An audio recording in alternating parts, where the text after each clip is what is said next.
This is June 7th, and it is Monday, time for Public Safety Committee. I'm Councilman Smith, Chairman, joined by Council Members Cardenas, the Vice Chair, and Ms. Perry.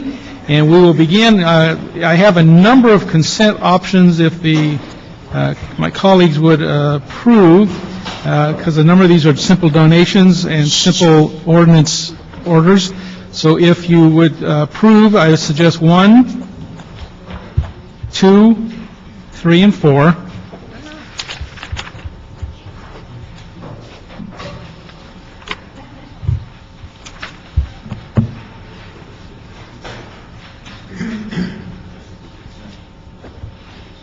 Good with those? Okay, 7 and 9. 7, 9, and 10. And we do have a card on number 10, so I guess we'll have to hear 10. Mr. Chair, the speaker noted that they will decline to speak on number 10 if it is approved on consent. Very good. Thank you, fellas. So 7, 9, and 10. Nope. Okay, I got that wrong. 9 is a report. I'm sorry. 7 and 10, then. 7 and 10. And 14, 15, and 16.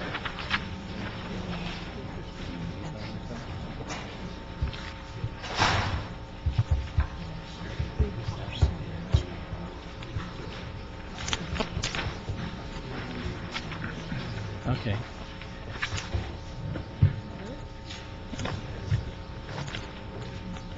Okay, somehow we mixed up a number here. 7 needs to be heard as well. That's...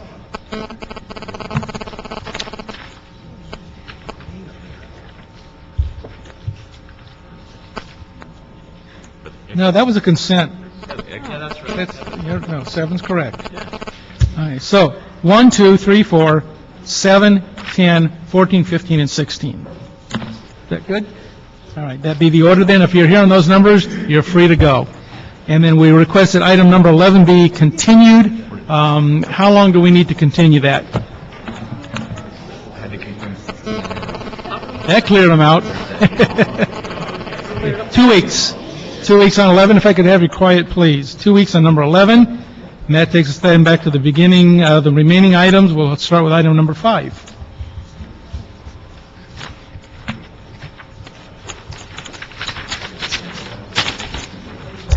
Item number 5 is the Board of Police Commissioners report and the City Administrative Officer 2 report relative to the Police Department's release of a request for proposals for the automated photo red light program. Sergeant, you carrying the ball today, or? I guess I'll begin. Chief? Matt Crawford, Office of the CAO. Believe you have our report now. The item in front of you, as stated, is the RFP for the photo red light program. The police department has put together the RFP, and we've discussed it with them, with the Department of Transportation, with the council office, with the city attorney, and we've come up with some recommendations. Generally speaking, we are recommending that the department move forward and release the RFP with a number of relatively small revisions that are listed and recommended in our report, mostly of kind of technical nature, clarifying some aspects of the RFP, trying to make sure that when we do get the contract awarded, it's covered all of the city's bases through the life of the contract. Also recommended, so that we avoid any break in service as we had before the last contract was awarded. We're recommending a 10-month extension of the current contract to allow the department to release the RFP, get the proposals back, review those proposals, award the contract, negotiate a contract. Hopefully that can all be done before April of next year, when the current contract reaches its 5-year maximum as authorized by the council 4 years ago. And DOT and PD are here to answer technical questions about the program, and we can discuss revenue if you so choose. Councilmember Smith, before we answer those questions, just make it clear that both the police department and DOT, and I know I'm speaking for DOT, are good with the CAO's report, the recommendations they made. We think they're sound, think it'll benefit the program. Okay. Sam, anything? DOT? Nothing? We're fine. Sergeant, anything to add? No, we're great with it. Okay. Mr. Cardenas? After you. Go ahead. Okay. So part of this process would mean to extend the contract with the current provider? That's correct. Okay. And it just so happens that current provider is headquartered in Arizona? It's also correct. Okay. So it basically would take an acknowledgement of allowing an exemption for the motion that was passed earlier this year about doing business with companies in Arizona. Okay. Yes, sir. One of the things I do want to point out about our current contractor, American Traffic Solutions, it is a Kansas-based company headquartered here in Arizona. However, they do have two offices here located in Los Angeles County, one in Burbank and the other one in Santa Fe Springs. One is done for processing and the other one is for intersection upgrades and improvements. Thank you. Ms. Perry? Yeah, the only thing I'm still concerned about, and it's something I know Mr. Zine, if he was here, actually, you're getting off light because he's not here. You're probably getting out here an hour earlier, but is the fact that it's still never been revenue neutral, never will be. And that was the intent of the city when we went into this. So the question is, CAO, is there ways we could trim the cost factor to make it revenue neutral? In terms of the costs, one of the main difference and I think the driver on the current contract not being cost neutral is the fact that DOT did the construction this time. I think the current RFP envisions the contractor doing it, so that will be priced in. I think we'll have one number to shoot for. Maybe having that goal will clarify some of that issue. Outside of that, I think the only way to really improve the cost-neutral aspect of the program is to continue to improve the citation issuance rate. Technology continues to improve. I think it's reasonable to expect that as our current system has improved, a new system with new technology and just the passage of time and technology will improve that rate. And I think we will get closer and closer to recovering all of our costs. Yeah, I think you're right as far as the, call it the penetration rate as we do in auditing, that as you increase the citations, we'll get more, but we don't know how much. That's the problem. So you can't ever really tell us, and I understand the problem with the courts. It's just no way to cull it out and really give us a number. But as far as construction and taking DOT out of the equation, which is what I recommended a number of years ago, was that it's already done. So only it's going to affect any new construction or changes in the system. So there's not going to be big dollar changes there. It depends. We'll have to see how the responders to the RFP cost out that construction. I'm not sure. But what construction? The only construction piece is if we're going to change sites, which Certainly if the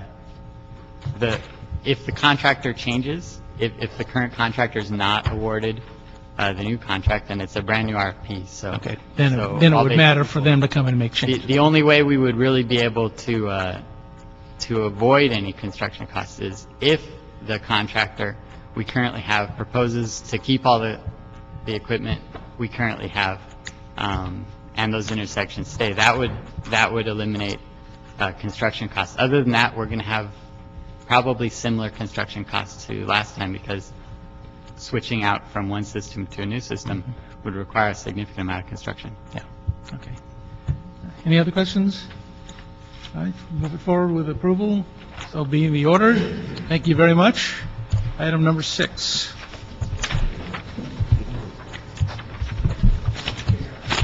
I'm sorry, that was approval of the CAO recommendations with the technical amendments. As amended? As amended by, yeah.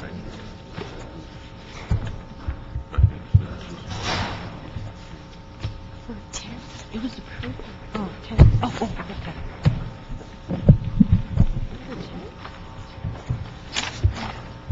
Nine? Nine. Oh, nine. No, okay. A lot of brass around here today. Item number 6 is motion Smith Perry instructing the Police Department and the Los Angeles World Airports Police Department to report relative to current dispatch protocols for 911 calls for service originating within the boundaries of Los Angeles International Airport. Morning. Good morning, Mr. President. You have anything to say to start with, or to walk us through I think I understand what the problem is. The question is, what is the solution options? Understood. Assistant Chief Earl Paysinger, Director of Office of Operations for the LAPD. I'm also here with Captain Regina Scott, who's commanding officer of the 500-member communications division. I think the committee is well aware of how we got here this morning in terms of correspondence I believe that you received back in May that was directed to you by the president of the Airport Police Officers Union, Marshall McLean. In that correspondence, he identified a number of communications, I will call them anomalies, where he indicated that members of the Los Angeles Police Department had neglected to notify LAWA PD in terms of a number of different calls for service that we had received and not transmitted that information to them.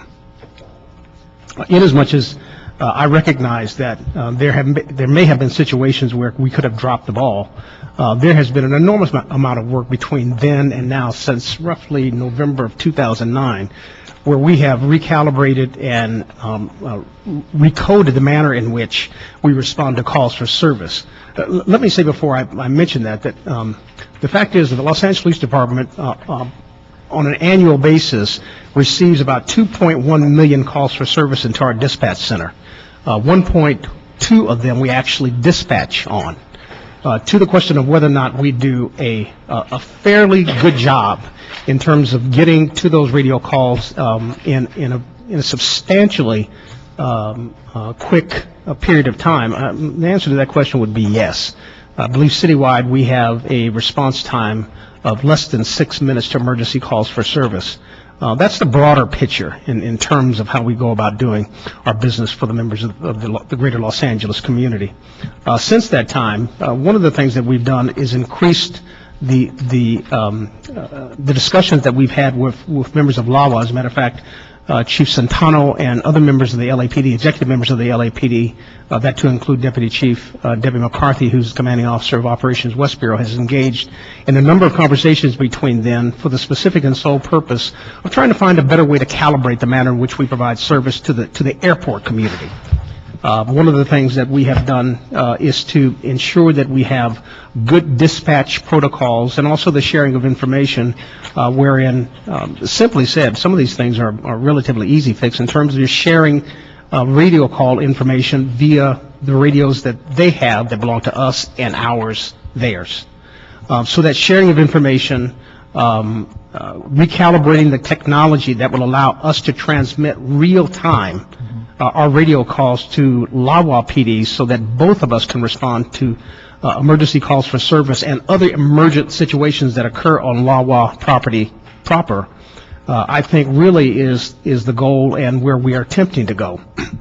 Some of these technologies, unfortunately, because of budget constraints and the lack, and I believe that Chief Santano will speak to this in just a moment, they're not an immediate fix in terms of upgrading and updating their system so it's compatible to the LAPD, much as the fire department and our systems coexist together. They talk together. There's a lot of compatibility between the two systems. Us and LAWA are not quite at that point yet. However, in the future, that's one of the areas that we will effort to improve so that there is real-time communication between us and them. So if there is an incident that occurs on LAWA property, the response between our two agencies will not only be quick, but there will be a fair amount of coordination between the two agencies. So to the question of whether or not we are there yet, and that answer is no in terms of technology. But by the same token, we've made enormous strides as it relates to sharing information and making sure that what we have seen in the past on those rare occasions when we didn't transmit information, that does not happen again. Well, let me ask you a simple question. Chief, I'll get to you in just a second, but maybe the captain can better answer this. But I served on an advisory board for the old communications in the pit years ago. I understand how it works. Well, I presume that LAX is a separate RD number, wouldn't it be? It is. All by itself or the I believe surrounding there's areas? several RDs. The RG is You can come up, man. Come on up. 1494, and it encompasses the airport, but there are also some areas that are outside. So there are, so it's Okay, not yeah. all by itself? Correct. That's Okay, that makes it a little more difficult. I was going to say, why not, when you get a call, your screen takes the address, automatically bring it up as RD number so-and-so, which would have been a notation on the screen, say, call LAXPD. And that's the problem. The CAD system, when it receives information and codes it for the airport, it also includes the RD that exists outside the airport property. Okay. I will say, though, if it says World Way 1 or World Way, we do have a little caveat that pops up on our screen, especially when it talks about bomb calls, and it specifically tells our RTOs who to make the notifications to. Okay, so it does come up on screen now with just that single address then, which is Correct. the main address? Correct. Okay. So if someone calls from a cell phone, someone's down on the ground having a heart attack, the cell picks it up, transmits it to the 911 dispatch, it would then come in as a coded, not coded to the address then, because it's coming in from a cell, It would come from the cell, correct. and that cell's not linked to LAX address? Correct. It would take an interview of our I see the dispatchers. problem. Okay. Chief, sorry. Yes, sir. Good morning. Good morning. What I can add, I certainly can't add everything that he added, but I can add this. We enjoy a very good relationship with LAPD, and our communication has never been stronger. When this issue was brought before my attention from the Police Officers Association president back in March, I immediately reached out to Deputy Chief McCarthy from West Bureau. Before McCarthy was there, I enjoyed a great relationship with, and still enjoy a great relationship with Terry Hara. And Terry Hara came out, took a full tour of the airport so that we had some familiarization in the event that we ever had to work together out there on a major incident. And so the same thing was done with Deborah McCarthy. And it was at this time that we discussed this one issue. This issue occurred back in November of '09, and we have not had many repeat instances. But nevertheless, because it was a concern of our police union, I brought it to the attention of Deborah, and she said she was going to look into it. Since March, we've had 13 instances where LAPD has had to roll onto airport property, and in all 13 instances, we've been notified by LAPD. So you apparently have, at least to the degree that you've logged the street address of World Way, which is it covers World Way West, World Way South, World Way North, Center Way. It covers all those streets that are immediately in the central terminal area. We could recommend a couple other streets that you could flag, and then that would ensure that anytime those streets are brought up on your CAD system, you'll be reminded to notify LAX police. So we have not had the repeat instance. We continue to dialogue. I think there's some improvements to be made, particularly in the area of making LAX a public safety answering point. There's some things that need to be done prior to that, and one of them is updating our CAD system to incorporate an Ali system, ID system, which is your 911 system. When somebody picks up a public phone, dials 911, it automatically gives either the name and location of where they're calling from so that our officers know exactly where to respond. So those have to be updated before we could do that. The other thing, obviously, is the support of LAPD to allow us to become a public safety answering point, much like some of the school systems here, UCLA, Cal State, CSUN, I believe, is our public safety answering points. The other support we would need is from the LA County Regional 911 Coordinator as well as from the State 911 Coordinator. So a simple problem becomes very difficult. Yeah. Y'all stay there. We'll let my colleagues speak in Spanish. Let's have Marshal McLean come up and join us, and then we'll have questions.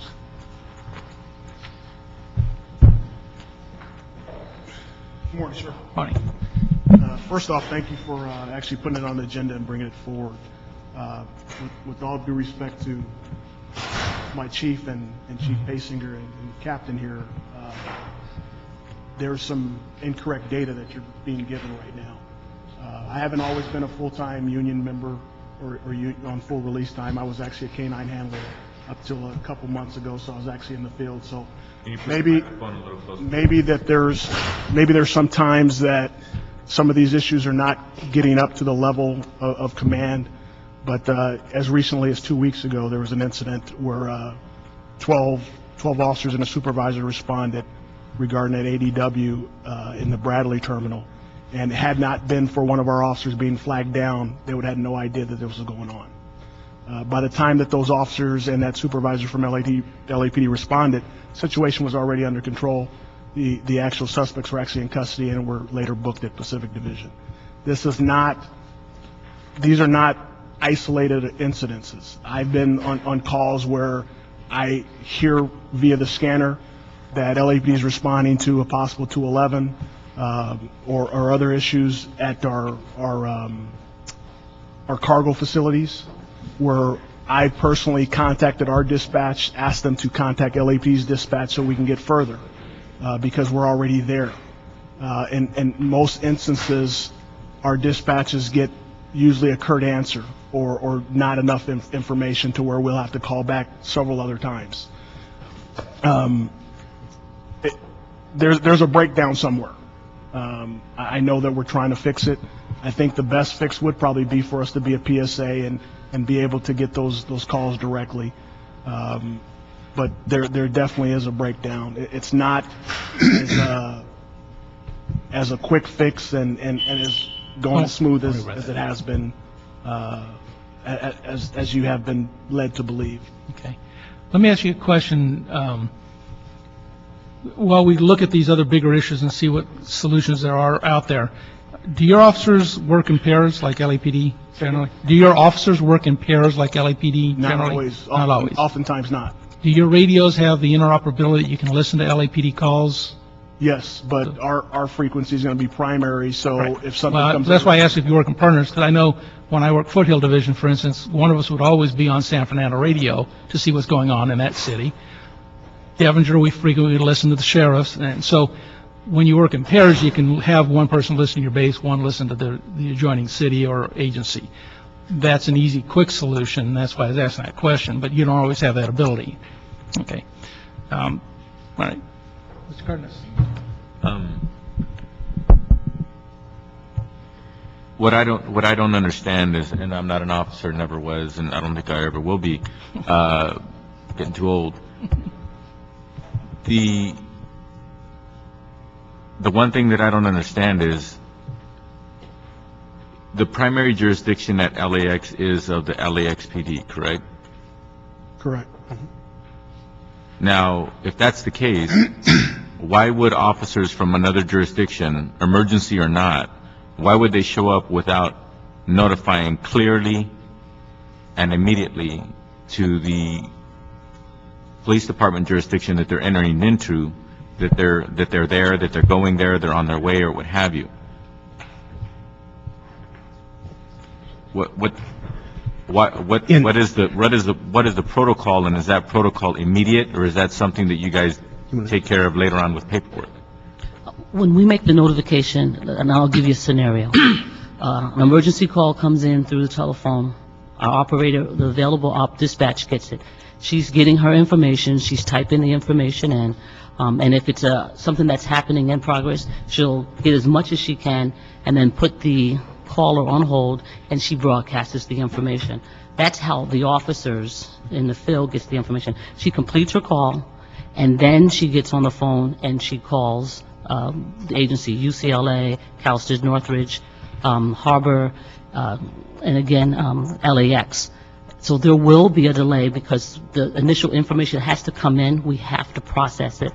We have to broadcast it out in the air, and then the notification. So it's not that we're not making the notification. It's not instantaneous. It would be nice if we can get on the air and broadcast it with a push of a button the same time that it goes out, when it goes out to the officers. And that's a technology problem that Chief Basinger was saying that we're looking at where we could, when we make the broadcast to our officers, is also being simultaneously broadcasted out to LAX. So there will always be a delay, because when the operator's doing it, she's doing it from a console. She selects the channels that goes out, and she makes the initial broadcast. She continues speaking with the person on the phone for more additional information that she can provide the responding units as they are responding. And then when that information is complete, then we make the phone call to the other jurisdictions that we may be responding to within. To the chief at LAX,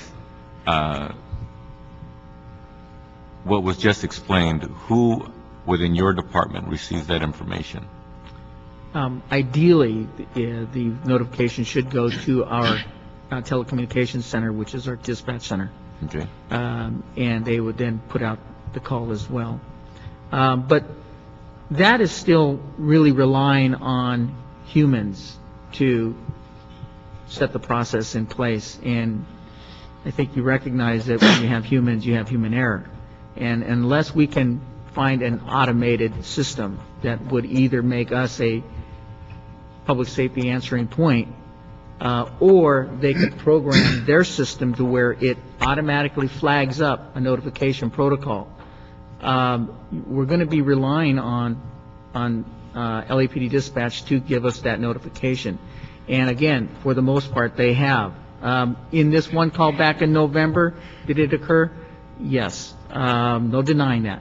But I think with the work of Chief Pasinger, our good communication, we can find resolution to this and looking into programming their system in order to flag LAX. Now, what would it take for you to become a public safety access point? As I outlined a little while ago, we would have to have the support of LAPD, which I don't think is a problem. We'd have to update our 911 system to accommodate an ANIALI system, which is the ID system associated with 911 calls. We'd have to put in a procedure in place so that if somebody calls on a 911 for medical, we have a procedure in place to notify LA Fire Department so that they could roll, and so that some training would be incorporated into that. We would have to have the support of LA County Regional 911 Coordinator support, which would rely on the support of LAPD, and then finally the 911 State Coordinator would have to buy in on that. Okay. Now, you're the chief at LAX. What would you like to see? Would you like to become a public safety access point? Absolutely. Or you would? Sure, I'd support that 100%. You would support it, or you requested it, or you want it? Well, we looked into this about 3 years ago. This was prior to my arrival, actually 4 years ago, prior to my arrival. Apparently, at that time, our dispatchers had not been trained in 911 dispatching. They have since gone through the 911 post-certification school in order to become 911 dispatch certified. So that part is out of the way. The other part still would need to be incorporated, and up to this point, it has not been looked at again or reviewed. Certainly, we will look into that now. Now, what would be your process for you to formally move that forward or start to ask that it be implemented? Well, probably the most difficult of all those points would be the equipment. Our 911, our CAD data 911 system is a rather old system, so we. So you got to replace it anyway. I'm sorry? You need to replace it anyway. Absolutely. Good reason. But actually, we're replacing it now, and we would just have to do an update on the current system, or the updated system, in order to incorporate the ANIALI system. The Software issue? Kinda, yeah. So the system that you're Both, upgrading. it's software and hardware, though. So your system that you're upgrading to can be adjusted Yes. to handle this? Yes. It's not like you have to go to another system? Correct. Okay. And you know that for sure? To the best of my knowledge, yes. Yeah, that's what I'm getting at. What I'm getting at is, look, I don't have any evidence that there's any politics involved here as far as LAXPD relax, everything's just fine, we have everything under control, what's the big deal, why should you even bother becoming a public safety access point, et cetera. I don't know what, if any, politics are going on there. But if I had my own department and it was as important as, for example, one of your facilities is LAX, just that facility alone warrants you being as efficient and as effective and being able to communicate with whatever jurisdictions are showing up there, to be able to have a lot more control than you have right now, so that we don't have incidents of miscommunication or people showing up saying, oh, I know you guys, I didn't know you were here, but now that I see you, I know you're here.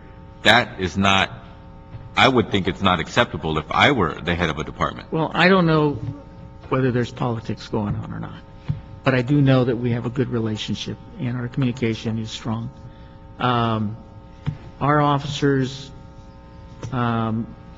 scan and listen to LAPD radios. They have the ability to not only listen to, but transmit on the radios. Sure, ability and practice are two different things. That's correct. So rather than go back and forth, then let me ask you some questions. You said earlier that you would like to be a public safety access point, right? I would think it's not an ego mission. It's an actual process mission that would allow your department to do a better job, correct? Correct. Okay. That being the case, when are you going to formally put that in motion, in writing, in efforts, talking to, I guess Gina Marie would have something to say about it over at LAX, et cetera, the board over at LAX. When are you going to start putting that in motion so that you can actually request it, demand it, require it of yourselves, et cetera? When are you going to do that? Well, the request, the process is in place now because we are looking at a system. That's the first thing. In terms of making the request to Chief Beck, I can do that when I get back to my office. We can start that process. See, but the thing is, you're saying can. Look, it's your business, not mine. If you think you need it, if you think it's going to improve things, then why don't you just say I will? Okay. If you will, don't do it because I want you to. I already said I don't know enough about this. I understand. Stuff. I understand. So my recommendation is that you just do it. You said it appears, you're not speaking for the LAPD, but it appears that they would be supportive, right? And you went down the line of all the different organizations that would have to sign off on it in order for you to become, public safety access point. So what are you waiting for? That would be my recommendation. That's the ultimate solution. I will take that consideration. Thank you. Sure. Recommendation. Thank you. Ms. Perry? So, I'm not really clear. Is this resolved now? No, no. I think we have a strong recommendation. Okay.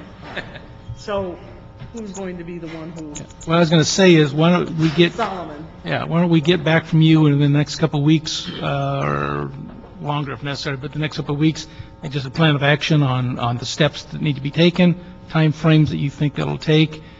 Obviously, you have to, as Mr. Cardenas says, take it to the general manager and that separate board, and to the chief. But let's get back here as quick as we can with a roadmap, if you will, to resolving this issue and see what resources it may take. Obviously, it's going to cost some money somewhere to do some of this stuff, too. We have to call that out. The airport should probably pick up most of this, but some of it will require LAPD training and other things, too. So can you get back to us within the month's time with a roadmap and game plan for us? That's not hours, it's a month. A month. July. A month will do. Thank you. A city month or a real month? I was thinking of police department month. Police department, oh, God. There's no overtime, you can't do that. That's the whole point. In July. All right. Ready. Chief, is that good with you, sir? Yes, sir. That's fine. All right, great, thank you. Marshal, you'll give us some information, I appreciate that. Absolutely, sir. Thank you for your time. All right, Captain, thanks for being here. Thank We'll you, hear back Councilman Reyes. approximately a month's time with a roadmap. Yes, sir. Thank you very much. Next item is 7? What, 9? I guess. Item number 9 is Police Department to present verbal report relative to the status of the installation of in-car video in patrol vehicles.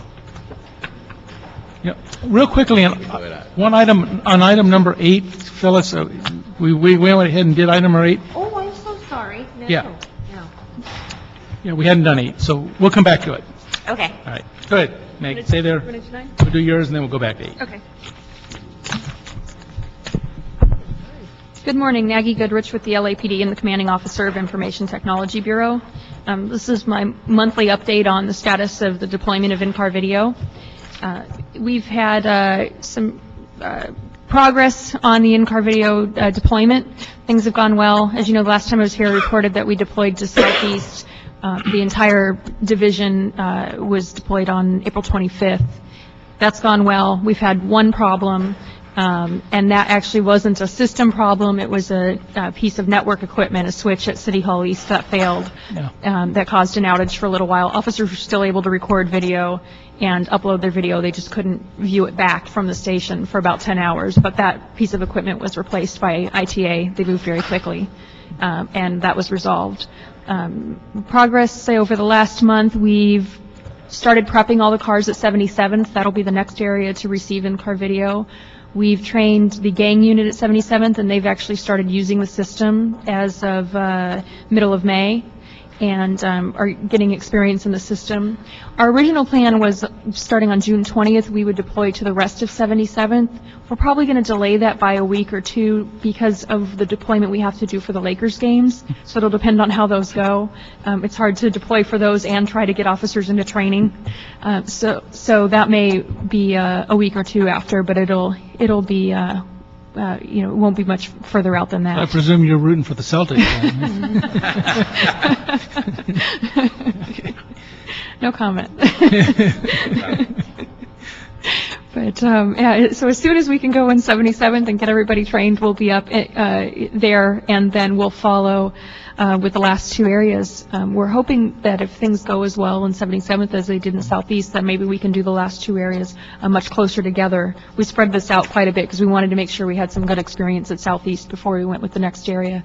But if this goes as smoothly, then I think we can speed those up and get them done rather quickly. I think we'll have all of South Bureau done by the end of the summer without a problem. When you say South Bureau, you're talking about the divisions. Did we have some bureau-wide divisions also that, and I'm not familiar with South Bureau, but like Bureau? The only other that would be included is South Traffic.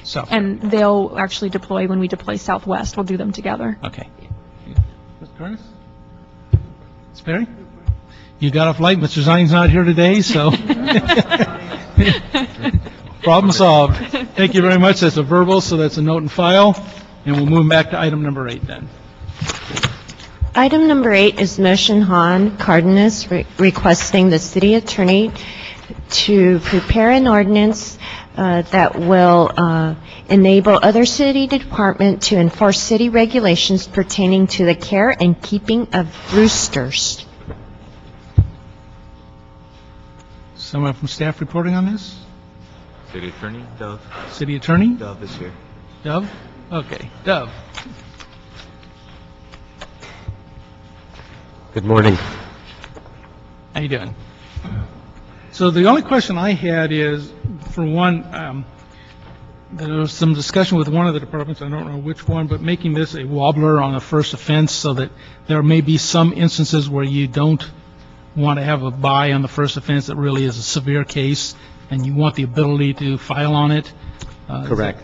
And without that, what we were also told was that the courts would not have a bail system the way it had been originally written, that it would not be a misdemeanor until after several administrative citations.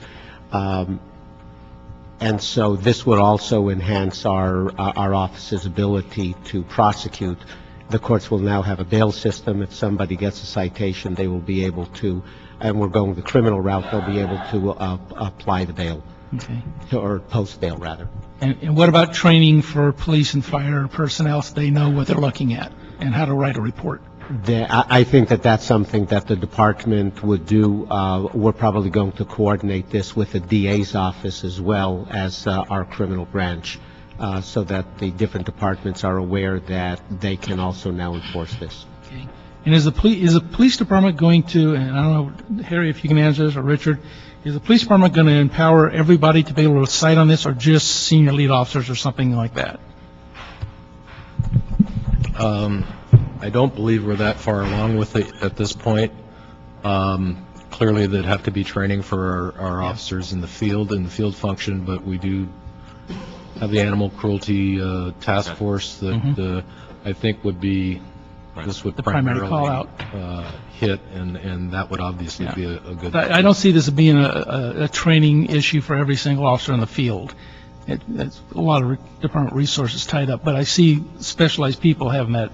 And I know years ago there was discussion about senior lead officers doing certain municipal citations. Correct. And we never really did finish that with building and safety, unfortunately, but we should.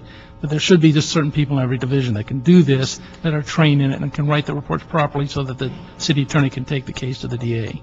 I don't think we're that far along as to having thought out whether it would be the senior leads or the patrol force. I think clearly the training would be something we could accommodate through an e-learning, roll call training, that sort of thing. But that's a conversation that we can have with the city attorney and others during the drafting of the ordinance. Okay, good. Mr. Cardenas. No, thank you. No questions. I can understand You how seconded you'd it. have to figure it out.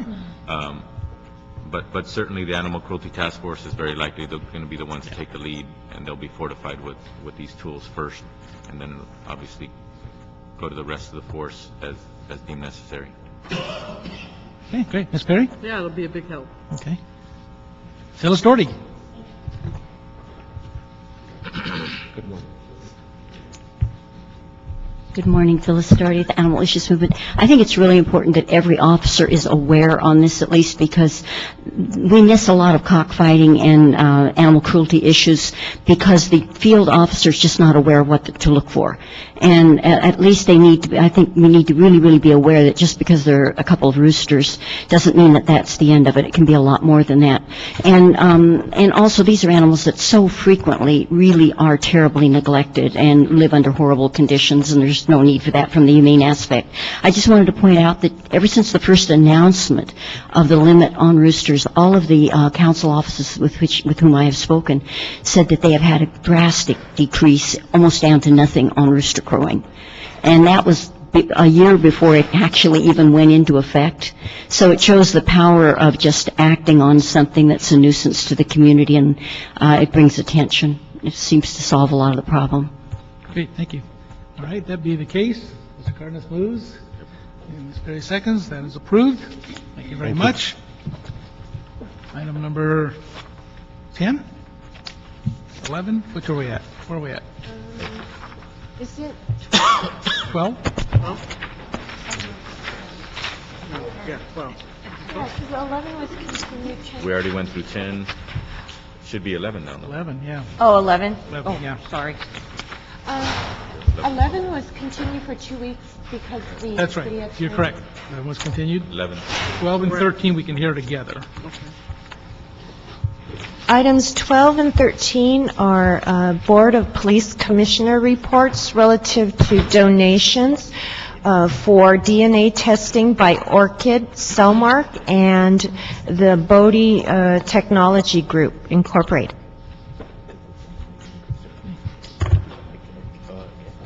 Jeff Thompson, the acting assistant director of the crime lab for Advanced Zones. And Joe Horrigan. Good morning, Joe Horrigan, assistant director from the Police Department Crime Lab. For Greg Matheson, the director. Peter DiCarlo, Assistant Commanding Officer, Administrative Services Bureau. Okay. Who wants to give a real quick, these are kind of on the same subject. I think they're just moving authorities forward, donations forward. Were these going to change in any way the budget allocations for the year now for the department? Or were these factored into the budget? They have no impact on the budget. So, but were they factored in as far as we had a scope of plan on how many cases we're going to resolve this year? So these are part of that calculation? That's right. So it doesn't change anything? That's right. Just keeps us going on the route we were on. Very good. Okay. Any questions? So this would mean more cases would be finished, or this means an expediting? Well, I mean, we're going to get the same number done faster, or we're going to get more cases done? This is part of the overall funding level of the strategy to bring down the backlog. So it's a combination of these funds plus what's in the budget. So what's being done right now is contemplated as our work plan to bring that backlog down. So this works in conjunction with the budget and funds the city budget. So this is actually a guarantee that they're going to actually get done? Yes. Okay, so we don't have a shortfall? That's right. Okay. But this is only on the initial review, not the FBI-required secondary review. So this is the first cell mark reviews, and then if we get a hit, then we have to go back and redo them. That's the current policy of the FBI. That's correct. All right.